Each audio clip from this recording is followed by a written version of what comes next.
YouTube, what the crap's going on? Welcome to some nasty marshland, Total War Warhammer 2. And we've got the slippery, greased up Ever Chicken. He is a little bit short of being fried extra crispy right now, but here he is. We've got Sulphur leading the forces of Chaos, and this is actually going to be a 3v3 battle, a rather large one. We're going to have Chaos Vampire counts, and we're going to have the Dark Elves teamed up with them, and they are going to be facing off against Bretonnia, the High Elves, and the Lizard Men. So let's cover these forces in a little bit of detail here. The Vampire counts are rocking a pretty heavy infantry build here, with Heinrich Kemmler, a White King, a Banshee, supporting some Graveguard, two of which have great weapons. There's a Sternsman in the middle, and there are some Cairn Wraiths on the flank. Nice use of terror if they get that in. The Königstein Stalkers up front, 3 units of Crypt Horrors supporting the Claw of Nagash. And then out here operating on the flank, we've already got a Chillgeist coming out of hiding, and they're going to be tormented by some Pterodon riders with Fire Leech bolas. Vampire counts won't like that. So let's see what happens here. On Sartharel's army, he's going to have some Chosen, very expensive infantry here in the center, along with the Demon Spew, the Mirror Guard, and some Forsaken on the flanks. Summoners of Rage, which is going to be a regiment-renowned Dragon Ogre. And then we're going to have several units, or 2 units, sorry, my bad, Chaos Warriors. We've got some Knights, just the standard variety. The Chaos Knights, a heavy cavalry with good melee defense that can stay in battle.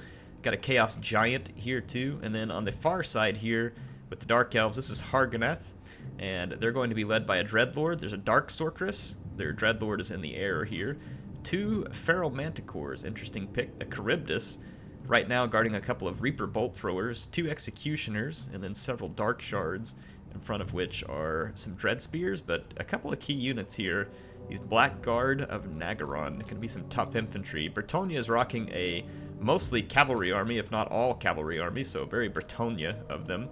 And several of them are hidden over here in the woods. We've got some Grail Guardians, Knights Errant, Grail Knights, and more Knights Errant, Royal Peg Knights, 2 of those, so a lot of flying power there, as well as some Royal Hippogriff Knights, more Grail Guardians, the Fey Enchantress, 2 more Knights Errant, and 1 more Grail Knight. The High Elves have a Noble working this side, whereas they've got a Prince on the Star Dragon, 2 Phoenix Guard up front, 4 Sword Masters of Hoeth in the back line, 3 Lothern Sea Guard, and a Life Mage also on a chariot, and for the Lizard Men, 2 Chameleons, a front line of Saurus Warriors, including a Spear on either flank. They're supported by a Solar Engine, Mazda Mundi, the great Slan Toad himself, and then we've got the Bastillodon Revivification Crystal, some Skink cohorts. Hidden back in the forest is a Feral Carnosaur. I'm not sure if he's hidden. Can he actually hide? Wow. Nope. I didn't think so. And then 2 Cold One Riders and a Croxagore. So let's get this battle up to full speed here. It's going to be a huge 3v3. The Lizardmen also have a lot of infantry. Honestly, the Vampires are built pretty well to deal with it. Cairn Wraiths are going to have terror. Crypt Horrors have armor piercing. Königstein Stalkers have poison.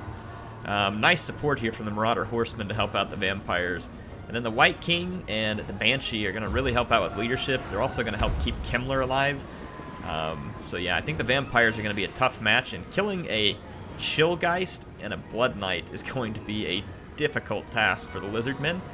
The terror that comes from the Chillgeist, as well as the slowing, is very difficult to deal with unless you have the right units. The Chillgeist are a very deadly unit for the Vampires, and sometimes overlooked, and I think this was a solid pick.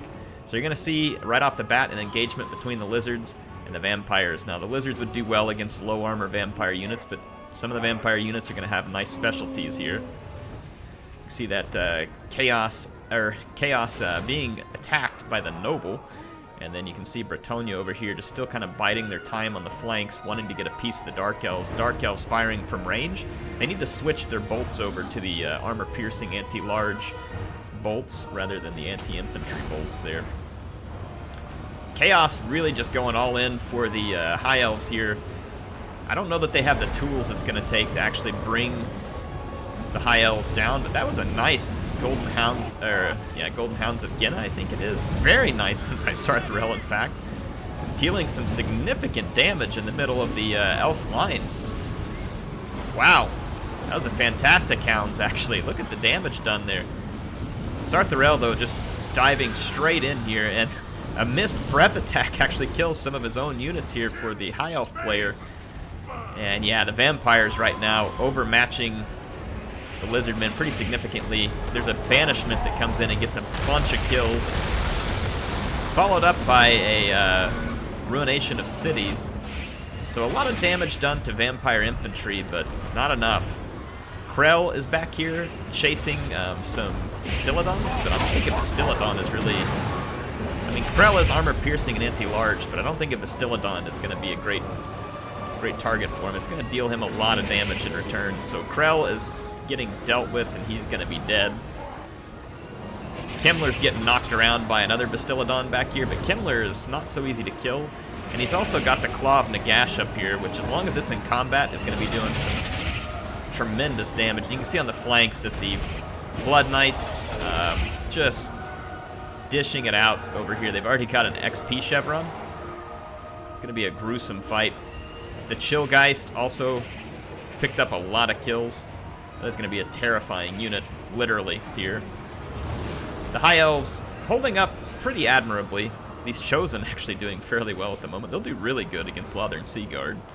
They won't have any problem with that. The Executioners are coming up to try and join this fight. The Noble on his chariot is routed, and Bretonnia is in a desperate standoff against some of the forces of chaos. The Dark Elf player is slow to reinforce here, but it means the Dark Elf player is going to be bringing a lot of reinforcements late into the battle that are going to be fresh. But they did lose their Reaper bolt throwers to all the Bretonian cavalry, which is now going to make its way towards the back line. Sartharel hanging on for dear life here. He's almost dead. I'm assuming that Prince got a hold of him. But there's a lot of heavily armored anti-large halberd units left here, and Bretonnia is going to struggle with that. They get intercepted. Oh, this is terrible for Bretonnia. Gotta ignore those Manticore. A nice breath attack here, but if something doesn't stop those crossbows fast, yeah, the Bretonian cavalry is just getting shellacked here. The Manticores, they're lucky they didn't go berserk there. That was possible. Manticores are risky. They're a very high risk-reward unit. I like using them, but gotta use them for the right moment to cause terror is my favorite unit use for them. But Bretonnia finding some success, but again, with all the anti-large units showing up for Chaos and the Dark Elves, it's gonna be tricky. And these Dark Shards are very much alive right now, and they're causing a lot of damage to the High Elf Prince. But that cavalry for Bretonnia now gonna come to bear. The problem, though, is that the Vampires, slowly but surely, gonna outlast the Lizardmen here. A valiant attempt by the Feral Carnosaur. But this is why it's so dang hard to kill this Claw of Nagash unless you have the right units. It slows you down, and then here comes the Blood Knight. There comes the Blood Knights. They're going to save the Claw of Nagash, and at this point there's just too much stuff left for Mazdamundi to deal with. He got a ton of kills, 168. I don't know if it was just zombies or whatever, but he got a ton of kills. And the High Elves, although they had a really tough army up front, are worn down, and now Bretonnia is left to fend for itself. I almost think the High Elves should have spread their infantry out a little bit more, and Bretonnia should have used their cavalry on a support basis and only left a few units ready to go around the flanks. That way the High Elf infantry could have spread out and not gotten so condensed, and as enemy infantry was charging, it could have been harassed by Bretonian cavalry. Probably would have been a better way, and then the Pegasus Knights and stuff could have been used to go hunt down Dark Shards and other units because of their ability to dive in from the air. Could have come in from any number of flanks. It looks like the battle, though, starting to turn in favor of the submitting team here. This Prince here on a Star Dragon trying desperately to kill Kimmler. Kimmler is, like I said, he's a tough one to kill. He gets knocked around like a rag doll, and he heals like crazy. You can definitely kill him. If he's standing still, breath attacks can do a ton of damage to him because his armor is real low. He's vulnerable to being sniped, but if you don't finish him, he can heal it back. The Claw of Nagash is still alive. That is a really bad thing. Mazdamundi, though, comes back from routing on the edge of the map, so Vampire is missing an opportunity to chase him out. But at the same time, I don't know that there's anything that can be done to save this other team. Bretonnia's cavalry putting up an absolutely valiant effort over here, but the Dark Elves coming into this game late Just look at this, a Charybdis that's barely been touched, the Summoners of Rage still roaming around, Dark Shards that aren't threatened by roving cavalry. There are some Sword Masters that came back that haven't been reactivated, but yeah, Bretonnia's just not going to be able to cut down all these halberds and survive something like this Charybdis. The Sea Guard, if they wouldn't have been engaged, again, I think if the High Elf player here would have deployed their Sea Guard further back, spread out their infantry, let Bretonnia support their flanks, nothing would have gotten through their flanks or center because Bretonnia could have given them backup.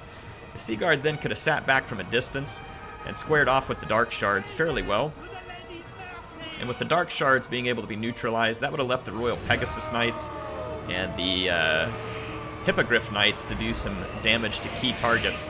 I almost feel like Bretonnia should have brought that aerial goon squad over here to help deal with the vampires. That aerial goon squad could have been very good at picking off the Claw of Nagash. Very good, in fact. And then they could have just tried to hold this flank long enough to finish the vampires. The vampires were a little more singled out over here, and if you can get rid of a couple of key units, you get rid of that Claw of Nagash, and that can change the game pretty quick. Fun battle, though. Fun battle. Appreciate it being submitted. Appreciated the gameplay on both sides. Let's take a look at who all was involved here. Some folks that I'm familiar with here. Puggington, Reptile King. Not playing as Lizardmen. That's like a reptile grudge. We got Puggington here. Love it when Puggington gives me replays. He always does a good job of like finding a good crew, putting together some fun armies, and making for some entertaining replays. So thank you, Puggington. Appreciate it, man. Let's take a look at his Chaos Army here. Look at the Forsaken here. That's a nice bunch of kills on them. And then the Summoners of Rage, they had a gruesome Chain Lightning. It's their bound spell, and it got them a lot of kills, but they got a lot of kills even without that. So the Summoners of Rage, with a very solid performance. Reptile King, he brought the right army here. Maybe it's because he plays the reptiles so much, but he had a great army. These Chillgeist, absolutely vicious in this fight. And you know what? That's probably a tough unit for the Lizardmen to deal with. I don't know. I mean, I'm not saying the Lizardmen can't kill the Chillgeist. They can, but it's a tough unit for them to deal with. And so that was very well picked, and it did a great job there. So, like the army that Reptile King put together, and then Dominus Nox here. I know that some people might think, well, why did he sit back so early? It ended up working out great, because he brought all of these elite infantry to bear late in the game. The Charybdis was still there if needed. The Dreadlord just stayed up in the air and harassed, and the Dark Sorceress using her magic to get some kills. And then Batcat here, great infantry line. Again, I would have loved to see these guys spread out to hold more ground, and then just kind of keep your dragon and everything there to delay the Dark Elves and Chaos. And then if this goon squad from Bretonnia could have swung over, think about the Grail Guardians getting a hold of the Chillgeist. Again, so if some of this Bretonian force could have swung over temporarily to help deal with the vampires, I think it could have made a big difference. Lots of magical damage, a goon squad for easily picking off a Chillgeist, or sorry, not the Chillgeist, but the Claw of Nagash. I think that Bretonnia had an interesting army here, capable of creating a lot of destruction in the late game. Remember that Grail Guardians and Grail Knights have perfect vigor, so when they get to the late game, they're not tired. These guys are still hitting you fresh, and they hit you hard. And then the Lizardman player, I think, did a great job of lasting a long time in a fight that was definitely going to be challenging for him. He got a lot of kills on the Solar Engine, a lot of kills on Mazdamundi. So he really put up a great fight. Wasn't able to pull it off, but great fight to Timero. And Akelaru also causing some damage with Bretonnia here, but in the end just didn't have the right troops to take down what he was left facing. Thanks for the game, guys. It's fantastic. If you enjoyed it, hit that thumbs up. Tell these guys thanks in the comments. And if you want to see more, hit the subscribe button, click the bell, and guess what? I'll be back with more. Sorry I'm a bit behind. I had a sick kid today and wasn't able to get with Lore Master Sotek, but I'm going to be doing it soon to get you all some more details on the Vampire Coast roster. He's got a great bunch of information, and I can't wait for you to hear it. So hang in there. HeirofCarthage, signing out for now. I will see you all soon.